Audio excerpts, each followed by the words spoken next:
বিশ্বের সবচেয়ে দামি ফাইটার জেট হল F-35 লাইটনিং টু। একটি F-35 লাইটনিং টু ফাইটার জেটের দাম প্রায় ৮০ মিলিয়ন থেকে ১০০ বিলিয়ন ডলার, আর পুরো প্রোগ্রামের মোট খরচ $1.58 ট্রিলিয়ন, অর্থাৎ দক্ষিণ এশিয়ার যে কোনো দেশের কয়েক বছরের জিডিপির চেয়েও বেশি। এই জেটটি স্টেলথ প্রযুক্তির, অর্থাৎ রাডারে ধরা পড়ে না। এটি পঞ্চম প্রজন্মের যুদ্ধবিমান, বিশ্বের সবচেয়ে অ্যাডভান্স ও আধুনিক বলে ধরা হয়। এই জেটটি কেমনভাবে তৈরি করা হয়েছে যেন যে কোনো যুদ্ধক্ষেত্রেই জয় নিশ্চিত করা যায়। কিন্তু আজ বলবো কিভাবে এই $1.58 ট্রিলিয়ন জেট প্রকল্প কার্যত একটি খেলনাতে পরিণত হয়েছে, আর কে বা কারা একে খেলনা বানালো। সেই দুটি দেশ হল ইরান ও চীন। আর তারা এটি কিভাবে করল? একটিও গুলি না ছুড়েই তারা এই যুদ্ধবিমানকে অকার্যকর করে দিয়েছে, খেলনা বানিয়ে ছেড়েছে। এই কাহিনী ৩টি ফ্রন্টের একটি কাহিনী, আর মজার বিষয় হল এই ৩টি ফ্রন্টই বেইজিংয়ের একটি ঘরে বসে। বেইজিংয়ের সেই এক ঘরেই আপনি এই পুরো নাটকটি দেখতে পাবেন। এই যুদ্ধবিমান সম্পর্কে বা কিভাবে একে অকার্যকর ও ব্যর্থ করা হয়েছে সে কথা বলার আগে আপনাদের একটি বিষয় বোঝা জরুরি, আর সেটি হল রেয়ার আর্থ এলিমেন্টস, অর্থাৎ রেয়ার আর্থ মৌল। রেয়ার আর্থ মৌল বলতে মূলত ১৭টি মৌলের গ্রুপকে বোঝায়। বিষয়টি শুনতে একটু কঠিন লাগতে পারে, কিন্তু আমি একে খুব সহজ করে বলছি, ঘাবড়াবেন না।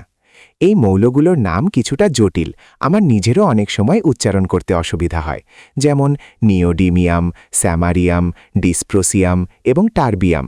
নামগুলো সত্যিই বেশ কঠিন। নামগুলো উচ্চারণ করা সত্যিই খুব কঠিন, কিন্তু এই মৌলগুলো ছাড়া আধুনিক বিশ্ব একেবারেই চলতে পারবে না। অর্থাৎ এগুলো এমন ধাতু যেগুলো ছাড়া আধুনিক সভ্যতা কার্যত অচল। আপনার যে স্মার্টফোন তার রেয়ার আর্থ এলিমেন্টস দিয়েই তৈরি, আপনার গাড়ি তা এইটা দিয়ে চলে, আপনার কম্পিউটারও রেয়ার আর্থ এলিমেন্টসের ওপর নির্ভর করেই কাজ করে। আর বিশ্বের সবচেয়ে আধুনিক ও advanced fighter jet F-35 lightning টু-এ ব্যবহৃত হয় প্রায় ৪১৮ কিলোগ্রাম রেয়ার আর্থ এলিমেন্টস, অর্থাৎ ৯০০ পাউন্ডেরও বেশি। মডার্ন ওয়ার ইনস্টিটিউট ওয়েস্ট পয়েন্টের এক রিপোর্ট অনুযায়ী প্রতিটি F-35-এ গড়ে প্রায় ৪১৮ কিলোগ্রাম রেয়ার আর্থ এলিমেন্টস প্রয়োজন, অর্থাৎ প্রতিটি F-35-এ মোটামুটি ৪১৮ কিলোগ্রাম রেয়ার আর্থ এলিমেন্টস ব্যবহৃত হয়। এই মৌলগুলোর মধ্যে কি কি রয়েছে? এর মধ্যে আছে স্যামারিয়াম কোবাল্ট ম্যাগনেট। এই ম্যাগনেটগুলো মূলত ইঞ্জিনের ভেতরে ব্যবহৃত হয়, ফ্লাইট কন্ট্রোল অ্যাকচুয়েটরগুলোতে ব্যবহৃত হয়, রাডার সিস্টেমে ব্যবহৃত হয়, ইলেকট্রনিক ওয়ারফেয়ার স্যুটে ব্যবহৃত হয়। মূলত এগুলোই সেই শক্তিশালী চুম্বক উপাদান যেগুলোর ওপর আধুনিক সামরিক প্রযুক্তি দাঁড়িয়ে আছে। অর্থাৎ যেসব কোম্পানি কোনো না কোনোভাবে বিদেশি সেনাবাহিনী বা সামরিক কাঠামোর সঙ্গে যুক্ত, তাদের কাছে আর রেয়ার আর্থ পণ্য রপ্তানি করা হবে না, তাদের একেবারেই দেওয়া হবে না। এই আইন কার্যকর হওয়ার ফল কি হল? আপনারা নিশ্চয়ই লকহিড মার্টিনের নাম শুনেছেন। এই কোম্পানিটি F-35 লাইটনিং টু তৈরি করে। এই আইন সরাসরি তাদের উপর আঘাত হানে। অর্থাৎ লকহিড মার্টিন আর রেয়ার আর্থ ধাতু পাবে না, চীনের রেয়ার আর্থ মেটালের কোনো সরবরাহই পড়া আর কোথাও থেকে পাবে না। পেন্টাগনের এক অনুমান অনুযায়ী বলা হয়েছে, যদি এই নিষেধাজ্ঞা বহাল থাকে তাহলে ২০২৬ সালের মাঝামাঝি সময়ের মধ্যে F-35 সরবরাহ পরিকল্পনার তুলনায় ২০২০ থেকে ৩০% কমে যেতে পারে। অর্থাৎ ২০২৬ সালের মধ্যে যতগুলো F-35 সরবরাহের পরিকল্পনা ছিল তার মধ্যে কমপক্ষে ২০-৩০% কম সরবরাহ হবে। এখন প্রশ্ন হল, আমেরিকার নিজস্ব বিকল্প কি? রেয়ার আর্থের ক্ষেত্রে আমেরিকার যে ঘরোয়া বিকল্প ডোমেস্টিক অল্টারনেটিভ রয়েছে, পেন্টাগনের মতে সেই বিকল্প এখনও সার্টিফিকেশন পায়নি, এবং ২০২৭ সালের মাঝামাঝির আগে সার্টিফিকেশন পাওয়ার সম্ভাবনাও নেই। অর্থাৎ এখানে প্রায় ২ বছরের একটি বড় শূন্যতা, গ্যাপ তৈরি হয়েছে। যে দেশ F-35 তৈরি করছে সে দেশই এই যুদ্ধবিমান বানাতে পারছে না, সেই দেশটির সহায়তা ছাড়া বা সেই দেশ থেকে উপাদান না কিনে, যাকে আমেরিকা এই মুহূর্তে পরোক্ষভাবে টার্গেট করছে। এখন আসি আরেকটি ফ্রন্টে। দ্বিতীয় যে বড় ফ্রন্টটি আছে সেটি হল হিলিয়াম। এখানেও এসে আমেরিকা আরেক জায়গায় আটকে গেছে। অর্থাৎ যেসব কোম্পানি কোনো না কোনোভাবে বিদেশি সেনাবাহিনী বা সামরিক কাঠামোর সঙ্গে যুক্ত, তাদের কাছে আর রেয়ার আর্থ পণ্য রপ্তানি করা হবে না, তাদের একেবারেই দেওয়া হবে না। এই আইন কার্যকর হওয়ার ফল কি হল? আপনারা নিশ্চয়ই লকহিড মার্টিনের নাম শুনেছেন। এই কোম্পানিটি F-35 লাইটনিং টু তৈরি করে। এই আইন সরাসরি তাদের উপর আঘাত হানে। অর্থাৎ লকহিড মার্টিন আর রেয়ার আর্থ ধাতু পাবে না। চীনের রেয়ার আর্থ মেটালের কোনো সরবরাহই পড়া আর কোথাও থেকে পাবে না। পেন্টাগনের এক অনুমান অনুযায়ী বলা হয়েছে, যদি এই নিষেধাজ্ঞা বহাল থাকে তাহলে 2026 সালের মাঝামাঝি সময়ের মধ্যে F-35 সরবরাহ পরিকল্পনার তুলনায় 2020 থেকে 30% কমে যেতে পারে। অর্থাৎ 2026 সালের মধ্যে যতগুলো F-35 সরবরাহের পরিকল্পনা ছিল তার মধ্যে কমপক্ষে 20-30% কম সরবরাহ হবে। এখন প্রশ্ন হল, আমেরিকার নিজস্ব বিকল্প কি? রেয়ার আর্থের ক্ষেত্রে আমেরিকার যে ঘরোয়া বিকল্প ডোমেস্টিক অল্টারনেটিভ রয়েছে, পেন্টাগনের মতে সেই বিকল্প এখনও সার্টিফিকেশন পায়নি এবং 2027 সালের মাঝামাঝির আগে সার্টিফিকেশন পাওয়ার সম্ভাবনাও নেই।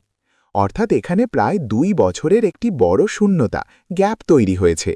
যে দেশ F-35 তৈরি করছে সে দেশই এই যুদ্ধবিমান বানাতে পারছে না, সেই দেশটির সহায়তা ছাড়া বা সেই দেশ থেকে উপাদান না কিনে, যাকে আমেরিকা এই মুহূর্তে পরোক্ষভাবে টার্গেট করছে। এখন আসি আরেকটি ফ্রন্টে। দ্বিতীয় যে বড় ফ্রন্টটি আছে সেটি হল হিলিয়াম।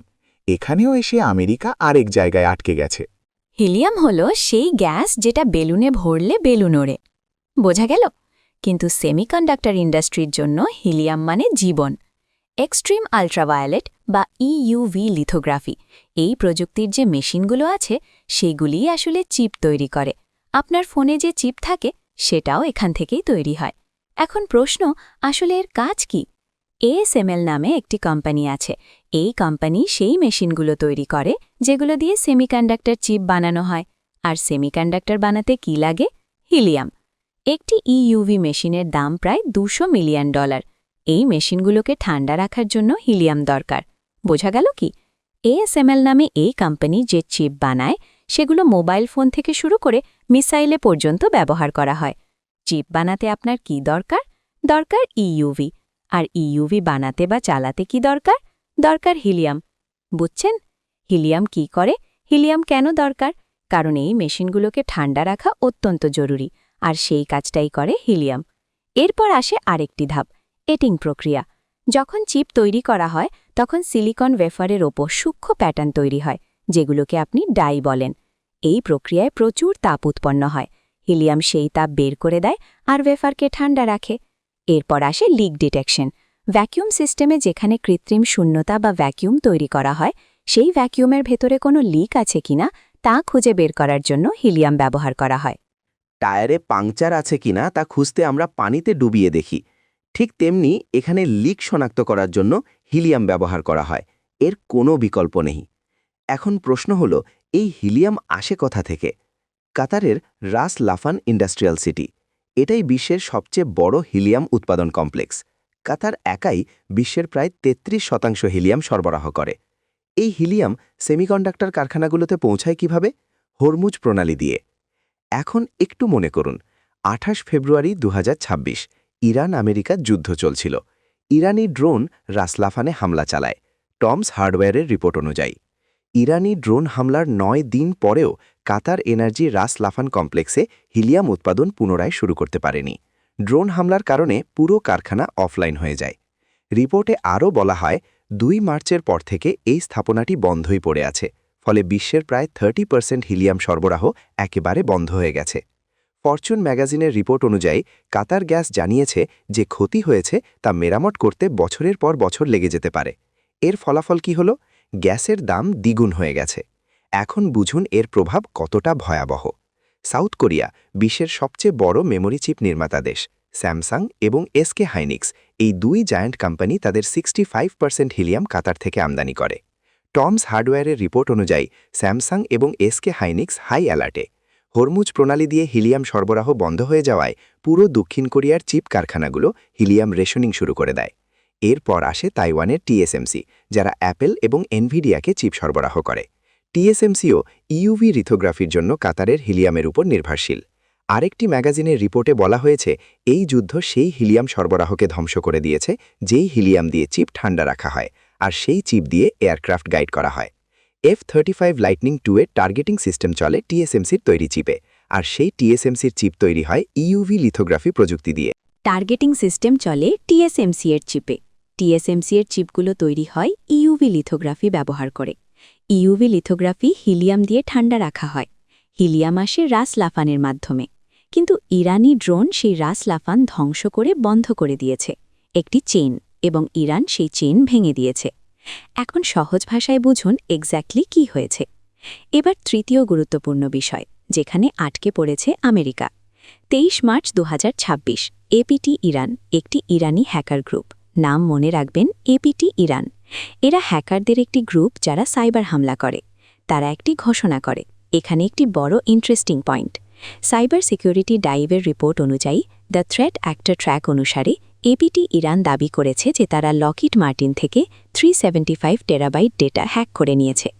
লকহিড মার্টিনকে মনে আছে না? আগেই বলেছিলাম, লকহিড মার্টিন হল সেই কোম্পানি যারা F-35 লাইটনিং 2 জ্যাট তৈরি করে। হ্যাঁ, ঠিক শুনেছেন, টেরাবাইটস, মেগাবাইট বা গিগাবাইট নয়। একটি উদাহরণ, যদি নেটফ্লিক্সে একটি মুভি 5 জিবি হয়, একটি টেরাবাইটের মধ্যে ৭৫,০০০ মুভি রাখা যায়। মোটামুটি এত বড় ডেটা তারা চুরি করেছে। এখন প্রশ্ন, ডেটার মধ্যে কি ছিল? F-35 এর ব্লুপ্রিন্টস, রাডার মডিউল এবং পুরো স্কিম বা blueprint, engine cooling design, stealth coating specification, mission system source code, personal records. তারা এরপর কি করেছে? তারা লকহিড মার্টিনকে $400 বিলিয়ন র্যানসাম দাবি করেছে, অর্থাৎ আমাদের টাকা দিন, আমরা ডেটা ফিরিয়ে দেব। কিন্তু কি হয়েছে? লকহিড মার্টিন প্রত্যাখ্যান করেছে। এরপর কি হয়েছে? ডার্ক ওয়েবে একটি মার্কেট প্লেস আছে, নাম থ্রেট মার্কেট। তারা সেই ডেটা সেখানে আপলোড করেছে এবং লিস্টিং করেছে, খোলা রাখেনি। তারা লিখেছে, জনাব, এটি বিক্রয়ের জন্য। মূল্য তারা চেয়েছে $598.5 মিলিয়ন, প্রায় 600 মিলিয়ন। হ্যাক রিড নামে একটি ম্যাগাজিনের রিপোর্ট অনুযায়ী লিস্টিংয়ে একটি পূর্ণ ডাম্প বিজ্ঞাপন করা হয়েছে। ধরে নেওয়া হয়েছে প্রায় $374 মিলিয়ন মূল্য, এবং এক্সক্লুসিভ বাইআউট প্রাইস প্রায় 600 মিলিয়নের কাছাকাছি। লিস্টিংয়ে তারা কি করেছে? লিস্টিংয়ে তারা যা করেছে তা হল সম্পূর্ণ ডাম্প, যে কেউ চায় তা তুলে নিতে পারবে। ডাম্পের মূল্য ধরা হয়েছে $374 মিলিয়ন। আর যদি কেউ এক্সক্লুসিভভাবে নিজের জন্য নিতে চায়, তাহলে প্রায় $600 মিলিয়ন কাছাকাছি মূল্য দিয়ে দিতে হবে। এইভাবে তারা একটি চুক্তি করেছে। কিন্তু এখানে সবচেয়ে বিপজ্জনক বিষয় সামনে আসছে, যা আপনাকে অবাক করবে।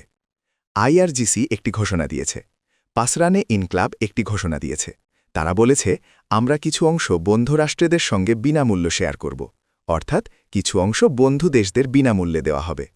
এখন প্রশ্ন, ফ্রেন্ডলি নেশনস বলতে কাদের বোঝানো হয়েছে? একটু গেস করার চেষ্টা করুন। হ্যাঁ, চীন এবং রাশিয়া।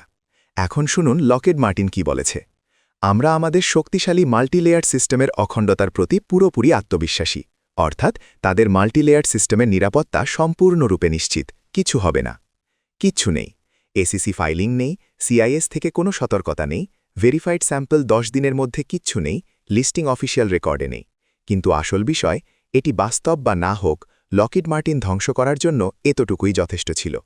এখন বোঝা যাচ্ছে এবং আমরা কি দেখছি। এরপর দেখা যায় ইরান F-35কে অকার্যকর ও ধ্বংস করতে সক্ষম হয়েছে। এখন ইতিহাস মনে করুন, 2007 থেকে 2024 সুবিন নামের একজন চীনা হ্যাকার, তিনি লকহিড মার্টিন এবং বোয়িং থেকে F-35 ডেটা চুরি করেছিলেন। জিও নামের একটি ম্যাগাজিনের অনুমান অনুযায়ী চুরিকৃত টেরাবাইটস ডেটা ব্যবহার করে F-35 চুরি করা ডেটা J-20 ও J-31 উন্নয়ন কয়েক বছর আগে শেষ হয়েছে এবং গবেষণায় $1 বিলিয়ন সাশ্রয় হয়েছে।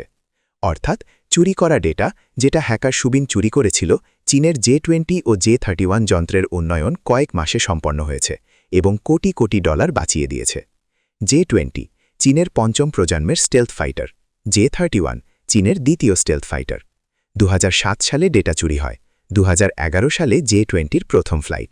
এটি কোনো মামুলি বিষয় নয়। এখন যদি 2026 সালে 375 টেরাবাইট ডেটা চীনা ইঞ্জিনিয়ারদের কাছে পৌঁছে যায়, তাহলে রিভার্স ইঞ্জিনিয়ারিং শুরু হবে।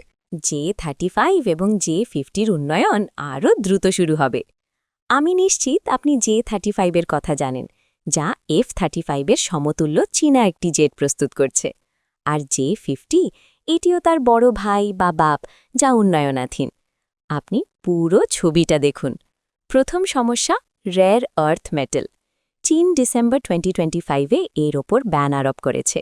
F-35 418 কেজি ম্যাগনেট চীন থেকে আসে। পেন্টাগনের কাছে পরবর্তী 2 বছরের জন্য কোনো বিকল্প নেই। 2027 পর্যন্ত কোনো বিকল্প থাকবে না। ডেলিভারি 20-30% কমে গেছে। এটি একটি বড় সমস্যা। দ্বিতীয় সমস্যা, ইরান কাতারের রাস লাফানে হামলা করেছে। গ্লোবাল হিলিয়াম সরবরাহের 30% বন্ধ। সেমিকন্ডাক্টর চিপ হিলিয়াম ছাড়া তৈরি হয় না। F-35 এর টার্গেটিং সিস্টেম এই চিপে নির্ভরশীল। এটি হল দ্বিতীয় সমস্যা। তৃতীয় সমস্যা, এপিটি ইরান 375 টেরাবাইট ডেটা চুরির দাবি করেছে। প্রায় $600 মিলিয়ন বিক্রি হতে পারে। ফ্রেন্ডলি নেশনস বিনামূল্যে পাবে। চীনা পক্ষ F-35 এর ব্লুপ্রিন্ট পেতে পারে। এটি আরও একটি সমস্যা, যা আমেরিকার জন্য বড় চ্যালেঞ্জ। এই তিনটি সমস্যার মাঝখানে একটি দেশ আছে। আপনি কি নামটা অনুমান করতে পারেন? অনুমান করতে পারলে কমেন্ট বক্সে লিখুন। এই তিনটি দেশের মধ্যে কোন দেশটি? একটি দেশকে স্পষ্টভাবে দেখা যাবে। উত্তর চীন। এখন আপনার সামনে পুরো ছবি পরিষ্কার। আমি বারবার বলেছি, ইরান একটি নতুন ওয়ার্ল্ড অর্ডার তৈরি করছে। এই নতুন ওয়ার্ল্ড অর্ডারে চীন পেছনে বসে পুরো খেলা নিয়ন্ত্রণ করছে। ডিজাইন পুরোপুরি তার, এবং চীনের সর্বোচ্চ সুবিধা হবে। এই বিশ্লেষণটি আপনাদের কেমন লাগলো? আমি নিশ্চিত আপনাদের ভালো লেগেছে। যদি আমার কাজ পছন্দ হয়, দেখুন, আমাদের উৎসাহ দিন। কিভাবে? ভিডিওটি শেয়ার করুন, লাইক দিন, কমেন্ট করুন। কমেন্ট অনেক গুরুত্বপূর্ণ। চ্যানেল সাবস্ক্রাইব করুন, এতেও উৎসাহ বাড়ে। আপনি যদি আমার সাথে লাইভ কথা বলতে চান, আমাদের ফেসবুক পেজ ফলো করুন। সাবস্ক্রাইব করলে লাইভ সাক্ষাৎও সম্ভব হবে।